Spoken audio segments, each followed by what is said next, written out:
மஞ்சுளா, நம்மகிட்ட இருக்கக்கூடியதே சட்டப்படி தீர்வு காண வேணும், ஆணையத்தின் வழிகாட்டுதலை மதிக்கணும். இந்த ரெண்டுமே செய்யலை அப்படின்னா சுமூக பேச்சுவார்த்தை தான் ஒரு தீர்வாக இருக்க முடியும். அதை தான் முதலமைச்சர் விஜய் முன்னெடுக்கிறார். ஆனால் திமுக தலைவர் ஸ்டாலின் அந்த சுமூக பேச்சுவார்த்தைக்கு போகாதீங்க அப்படிங்கிறார். ஏன்? நமக்கு ஊர்ல ஒண்ணு சொல்லுவாங்க, என்னன்னா சாம தான வேத தண்டம். முதல்ல வந்து பேசுறோம், அதுக்கப்புறமா இதுக்கும் அதுக்கும் என்ன வித்தியாசம் அப்படின்னு அறிவுறுத்துறோம், புரிய வைக்கிறோம், கடைசியா தான் வந்து நடவடிக்கை அப்படின்னு சொல்லி போறோம். இப்போ ஆரம்பத்திலேயே பேச்சுவார்த்தையில சுமூகமான ஒரு முடிவை எட்டியிருந்தா இன்னைக்கு நம்ம வந்து ஒரு சட்டத்தை நோக்கி போக வேண்டிய அவசியம் இல்லை. எவ்வளோ பெரிய நேர விரயம், எவ்வளோ பெரிய வந்துட்டு மக்களினுடைய, அதாவது அந்த ரிசோர்ஸ் அப்படின்னு சொல்லுவோம் இல்லையா, அது எல்லாமே விரயம் தானே. ஒரு பேச்சுவார்த்தையால் தீர்க்க முடிய ஒரு பிரச்சனையாக இருந்திருந்தால் ஏன் வந்துட்டு ஒரு மாநிலமும் இன்னொரு மாநிலமும் வந்து நீதிமன்றத்தை ஒரு வழக்கை நோக்கி ஏன் போக போகுது அப்படின்ற ஒரு கேள்விக்கு பதிலே இல்லை. இந்தியாவுக்கும் பாகிஸ்தானுக்குமான நதிநீர்களை கூட நம்ம இது பங்கீடு செஞ்சுக்கிறோம், அதுலலாம் பிரச்சனையே இல்லை. ஆனால் ஒரு மாநிலத்திலையும் இன்னொரு மாநிலத்திலையும் ஐயா வேற சொன்னார், திராவிட மொழி குடும்பம், ஒரு திராவிட மொழி குடும்பமாக ஒன்றா இருந்து திடீர்னு அதில் எந்த அளவுக்கு வேற்று மொழி சமஸ்கிருதம் கலக்குதோ அதுக்கு ஏற்ற மாதிரி அது வேறு வேறு மொழியாக பிரிகின்றது அப்படின்னு சொல்லி பார்க்குறோம். ஆனால் அதனுடைய தாயாக இருக்கிறது அப்படின்ற அந்த இடத்துக்கு வந்து தண்ணீர் கொடுக்கல, தவிச்ச வாய்க்கு தண்ணீர் கொடுங்க, இதுதான் நம்ம சொல்லுவோம் இல்லையா. அந்த இதை கூட குறைந்தபட்சம் இல்லை அப்படின்னு சொன்னால் ஒரே நாட்டுக்குள்ளே இருக்கிறோம், பக்கத்து பக்கத்து மாநிலம், கிட்டத்தட்ட ஒரே மொழி கொடுக்காததுக்கும் சமஸ்கிருதம் உள்ள வந்தது காரணம்ங்கறீங்களா? சனாதனம் பேசலாம். இல்ல இல்ல இல்ல, நீங்க ஆய்வு செஞ்சு பாருங்க, ஒரு மொழிக்குள்ள எந்தெந்த மொழிகள் கலந்ததோ அதுக்கு ஏத்த மாதிரி வேறு மொழியாக அது திரிந்திருக்கு, அவ்வளவுதான். இல்ல அதுக்கும் தண்ணி கொடுக்காததுக்கு காரணம் இருக்காங்க. இல்ல நான் வந்துட்டு அப்ப அதுல ஆங்கிலம் கலந்து இருக்குன்னு சொல்லட்டுமா, இல்லாட்டி தமிழ்ல வந்து ஆங்கிலம் கலந்து கர்நாடகா இது கன்னடமா மாறிடுச்சு, தெலுங்காமா அப்படி வேணா சொல்லட்டுமா? அதான உண்மை இல்லை. அதே தமிழா இருந்துச்சுன்னா இந்த பிரச்சனையே வந்திருக்காதுன்னு சொல்றாங்க. இப்ப ஒரே மொழியா பிரியாம ஒரே மொழியா இருந்தால் அதில் சிறந்த திராவிடனல் திருநாடு தெற்கு பகுதி முழுக்க அப்படியா தான் இருந்தது அப்படின்றதுக்காக நான் சொல்ல வரேன். சரியா?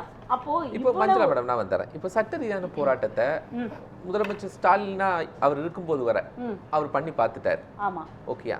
இப்போ சுமூக பேச்சுவார்த்தை தான் ஒரு எண்ட் ஆஃப் த இருக்கு. எல்லா தீர்ப்புகளும் வந்துச்சு, ஆணையத்தினுடைய முடிவுகள் இருக்கு, ரூல்ஸ் அண்ட் ரெகுலேஷன்ஸ் இருக்கு, ஒழுங்காற்று இருக்கு. இனி என்ன ஆப்ஷன் இருக்கு? இவர் என்ன ஐடியா சொல்றாரு முன்னாள் முதலமைச்சர்? இப்போ முன்னாள் முதலமைச்சர் இருக்கட்டும், இப்போ இருக்கக்கூடிய முதலமைச்சர் இப்படி ஒரு பேச்சுவார்த்தை போறது அப்படின்றத நான் ஒரு நம்பிக்கையா பாக்குறேன். எதனால ஒரு நம்பிக்கையா பாக்குறேன் அப்படின்னா, ஏன்னா அவங்களுடைய கூட்டணிக்குள்ள காங்கிரஸ் இருக்கு.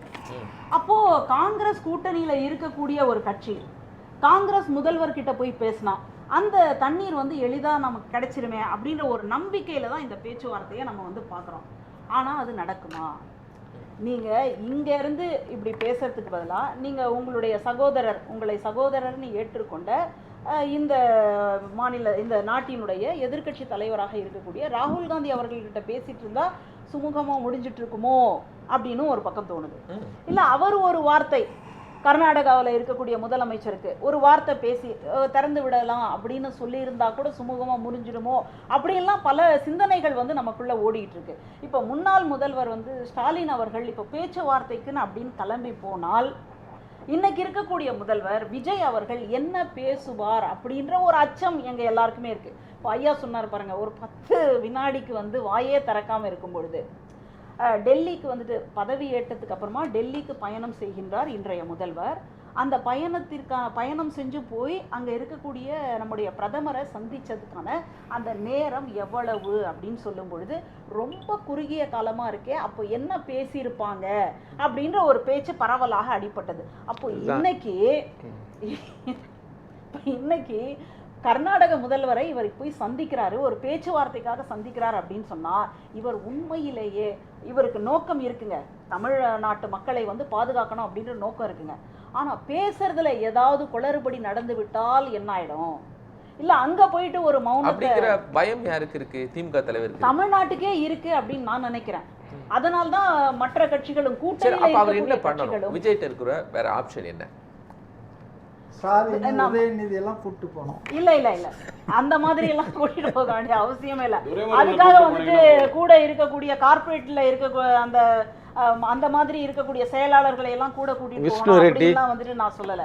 அப்போ வேற என்னதான் இருக்கு அப்படின்னு சொன்னா ஒன்றிய அரசு கொஞ்சமாவது தலையிட்டு இது இந்த பிரச்சனை அப்படின்றது இன்னைக்கு நேத்து இல்ல, இது வந்து எத்தனை வருஷமா வந்து கிட்டத்தட்ட ஓடிட்டே இருக்கு. இப்போ இதற்கு வந்து ஒரு முற்றுப்புள்ளி வைப்பதற்கு ஒன்றிய அரசு வந்து இதுக்குள்ள தலை விட்டு இதை கொஞ்சம் சரி பண்ணி கொடுத்தா நல்லா இருக்குமே அப்படின்னு நம்ம ஒரு பக்கம் நினைக்கிறோம். இப்போ முதல்வர் வந்து அங்க போய் பேசினாலும் கூட ஒருவேளை மேகதாது அணைக்கான இதை வந்து ஒரு எலிப்பொறின்னு சொல்லுவோம் இல்லையா, அந்த மாதிரி போட்டு அதுக்கு ஒப்புதல் கொடுக்குற மாதிரி வேற ஏதாவது ஒண்ணு அசம்பாவிதம் நடந்துருமோ, ஒரு பகிரங்க அதாவது ஒரு நெருக்கடி வந்து நடந்துருமோ அப்படின்ற ஒரு அச்சம் வந்து நமக்குள்ள இருக்கு. இவருக்கு எப்படி இதை விட்டு பற்றியதான கொடுப்பாரு? தன் மாநிலத்தில் இருக்கக்கூடிய கனிமத்தை கூட விட்டு கொடுக்காத ஒரு முதலமைச்சர் நீர் பங்கீட்டுல எப்படி விட்டு கொடுத்துருவாரு? சரி, இந்த கனிமத்துல கூட விட்டு கொடுக்காத முதலமைச்சர் அப்படின்னு சொல்றீங்க இல்லையா, அது வந்து வேறொரு பார்வையாகவும் சொல்லப்படுது. அதை வந்து நான் வெளிப்படுத்தணும் அப்படின்னு நினைக்கிறேன். அந்த மாதிரி இப்போதைக்கு இது வந்து எடுப்பதற்கு தடைன்னு சொல்லப்பட்டிருக்கா அல்லது வந்து இவர்கள் எடுப்பதற்கு தடைன்னு சொல்லப்பட்டிருக்கா அப்படின்னு ஒரு கேள்வி. 3 மாத தடை தாங்க, அது தற்காலிக தடை தாங்க. அதுதான் அந்த இது எடுக்கிறதுக்கான ஒரு கான்ட்ராக்ட் ஏதாவது மாறுதா, 3 மாசத்துக்கு அதுல வேற ஏதாவது இருக்கா அப்படின்ற ஒரு இதுவும் கேள்வியும் தொக்கி நிக்குது. ஒரு தமிழ்நாட்டுல இருக்கக்கூடிய ஒரு நபராக இப்படி கனிம வளங்களை பாதுகாக்கக்கூடிய எப்ப அது வருது? இந்த தண்ணி பிரச்சனை வந்த பிறகு தானே இது வருது. அதுக்கான ஒரு கனெக்ஷன் இருக்குல்ல. இதுக்கு முன்னாடி கூட ஜெயலலிதா அம்மையார் வந்து இங்க இருந்து கர்நாடகாவுக்கு என்ன போகுது அப்படின்னு பார்க்கும்போது மின்சாரம் போகுது அப்படின்னா அந்த மின்சாரத்தை தடை பண்ணா ஒருவேளை நமக்கு தண்ணி வருமா அப்படின்லாம் கூட யோசிச்சிருக்கிறாங்க அப்படின்றத நம்ம வரலாறுகள்ல பாக்குறோம். ஆனா இங்க அவங்க அப்படி யோசிக்கல. அந்த நேரத்துல வந்து திரைத்துறையினர் வந்து அது மாதிரியான ஒரு போராட்டம் நடத்தினாங்க. அதுக்கு ஒரு தார்மீக ஆதரவுன்னு சொல்லலாம். அவங்களுடைய அதை வந்து இப்போ இந்த சட்ட ரீதியா பண்ண முடியாதுன்னு தெரியும். இப்போ இங்க ஏற்கனவே மேகதாது அணை கட்டுவது அப்படின்றது இன்னொரு மேகதாது அணை கட்டுவது அப்படின்றது இன்னொரு பிரச்சனையாக கிளம்பி இருக்கு. அப்போ இந்த பிரச்சனையை சரி பண்றதுக்காக அந்த பிரச்சனைக்கு இதுக்கு வழி விட்டு அதுல போய் விழுவாங்க அப்படின்னு சொல்லுவாங்க இல்லையா, புலிக்கு பயந்து சிங்கத்தினோட வாயில விழற மாதிரி. அப்போ இந்த நதிநீர் வந்து நமக்கு கிடைச்சா போதும். மேகதாது டேம் தான். மேகதாது தொடர்பாக திமுக பொதுச் செயலாளர் துரைமுருகன் ஒண்ணு சொல்றாரு, இங்க கட்டுறதுக்கான எந்த வாய்ப்புகளுமே கூட வைக்க முடியாது. ஆனால் அதே நேரத்துல நாடாளுமன்றத்துல மேகதாது அணை தொடர்பாக முதல்லயே என்ன பண்றாங்க, போராட்டத்தை முன்னெடுக்கிறாங்க திமுக. ரெண்டுமே ஒரு முரணா இருக்க முடியாது. அதுக்கான சட்ட ரீதியான எல்லா உத்தரவுகளும் இருக்கும் போது அதே திமுக நாடாளுமன்றத்துல என்ன பண்றாங்க, அது தொடர்பான துரைமுருகன் ரியாலிட்டி அரசியலமைப்பு சட்டத்தின்படி பார்லிமெண்ட்ல பச்சை துண்டை போட்டு உட்கார்ந்தது ஷோ. இது ரியாலிட்டி இல்ல, அதெல்லாம் நம்ம அப்புறம் பேசிக்கலாம். அதுக்கு ஒரு தனி டிபேட் வச்சுக்கலாம். இப்போ அரசியலமைப்பு சட்டம் படி நம்ம எல்லாத்தையும் சரியா பண்றோம் அப்படின்னு சொன்னா மேகதாது அணை கட்டுறதுக்கு முன்னாடி பக்கத்துல இருக்கக்கூடிய மாநிலங்களுடைய ஒப்புதல் பெற வேண்டும், சட்ட ரீதியாகவும் ஒப்புதல் பெற வேண்டும் அப்படின்றது. ஆனா அதற்கேற்ற மாதிரி நடக்கப்படுதா? தீர்ப்புகள் நீதிமன்றத்திலேருந்து தீர்ப்பு சொல்லியாச்சுங்க, ஆனா அதை வந்து செயல்படுத்துவோமா அப்படின்ற ஒரு இடத்தினால்தான் மறுபடியும் வந்து ஒரு போராட்டம் அப்படின்னு ஒரு அறவழியில ஒரு போராட்டம் செய்யறோம், எங்களுடைய எதிர்ப்பை காண்பிக்கிறோம் அப்படின்ற ஒரு இடத்துக்கு இன்னைக்கு போறாங்க அப்படின்னு தான் நான் புரிஞ்சுக்கிறேன். இன்னொரு விஷயம், இங்க இருந்து நம்முடைய முதல்வர் போறார் அப்படின்னு சொன்னா அது ஒரு ரீல்ஸுக்கான பகுதியாக மாறிவிடுமோ? ஏன்னா இப்ப கூட அதிரடி சோதனைகள்லாம் நடத்தினார் மெட்ரோ ரயிலுக்குள்ள, அடுத்தது வந்து இந்த கழிவுநீர் சுத்திகரிப்புக்குள்ள, இதுல எல்லாம் வந்துட்டு அதிரடி சோதனை நடத்தினா நம்ம ரொம்ப அதிரடி சோதனை இல்லைங்க, ஆய்வு நடத்துறாருங்க. ஆய்வுகள் வந்து நடத்தினார். அப்ப ரீல்ஸ்லயே காவிரி தண்ணீர் ரீல்ஸ்லயே வந்துருன்னு சொல்றீங்க. ஏற்கனவே விவசாயிகள் வந்து ரொம்ப கொந்தளிச்சு போயிருக்காங்க. இந்த விஷயத்துல வந்து நம்ம வந்து நகைச்சுவையை வந்து பண்ண முடியாது. ஏன்னா ஏற்கனவே மேட்டூர் அணையில இருந்து திறக்கப்பட வேண்டிய தண்ணீர் வந்து இன்னும் வந்து தெரியல. குறுவை சாகுபடியில இருந்து எல்லாருமே ரொம்ப அவஸ்தையில இருக்காங்க. இப்போ சம்பா சாகுபடியும் இந்த மாதிரி போயிடுச்சு அப்படின்னு சொன்னா என்ன பண்றது அப்படின்ற ஒரு பிரச்சனையில தான் இன்னைக்கு நம்ம வந்து பேசிக்கிட்டு இருக்கோம். மஞ்சுளா மேடம், அந்த மாதிரி எல்லாம் ஒன்றும் இருக்கிற மாதிரி எனக்கு தெரியல. இங்க இருந்து இவங்க அப்படி கேட்டுட்டு போயிருக்காங்களா, இல்லை நாங்க வந்து ஒரு ரீல்ஸ் மட்டும் எடுத்துக்கிறோம், எங்களுக்கு வந்துட்டு ஒரு பரவலான இப்படியான ஒரு பிம்பம் வந்து தேவைப்படுதுங்க. ஏன்னா நம்ம பார்க்கும் பொழுதே 2 விதமான கருத்துக்களை நம்ம பார்க்குறோம். எப்போ பேச்சுவார்த்தை ஃபெயிலியர் ஆகுதோ அப்போதான் வந்து நம்ம சட்ட போராட்டமும் அடுத்ததாக ஆணையம் அமைக்கிறதும் இந்த எல்லாத்துக்கும் நம்ம போகிறோம். நமக்கு பேச்சுவார்த்தை ஆரம்பத்திலேயே சக்ஸஸ் ஆயிடுச்சு அப்படின்னு சொன்னா இப்படி போக வேண்டிய அவசியமே இல்லை. இப்போ பேச்சுவார்த்தைக்காக கிளம்பி போறாரு அப்படின்னு சொன்னா இவருக்கு இருக்கக்கூடிய செயல் திட்டம் என்ன பேச போறாரு? அதை குறைந்தபட்சம் கூட்டணியில இருக்கக்கூடிய கட்சிகள் கிட்டையாவது பேசியிருக்காரா? ஏன்னா இவங்க ஏற்கனவே 6 மாசம் எங்களுக்கு டைம் கொடுக்கலையான்னு ஒவ்வொரு முறையும் பேசிக்கிட்டே இருக்கும்பொழுது அங்க போயிட்டு எதையாவது ஒண்ணு சொதப்பிட்டாங்களோ இல்ல அது வேற ஏதாவது நமக்கு பின்ன விளைவுகளை வந்து உற்பத்தி பண்ற மாதிரி ஏதாவது நடந்துச்சு அப்படின்னு சொன்னா அதுக்கப்புறமா வயிறு இருக்கிற எல்லாருக்குமே விவசாயம் தேவை.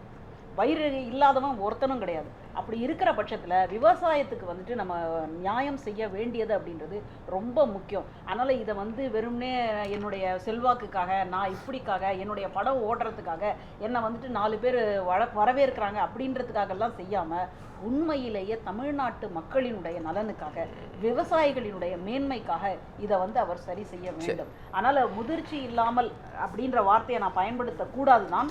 ஆனால் கொஞ்சமாவது கூட்டணி கட்சிகள் கிட்டையாவது பேசிட்டு அவர் போனார் அப்படின்னு சொன்னா இது கொஞ்சமாவது சரியா இருக்கும் அப்படின்னு நான் நினைக்கிறேன்.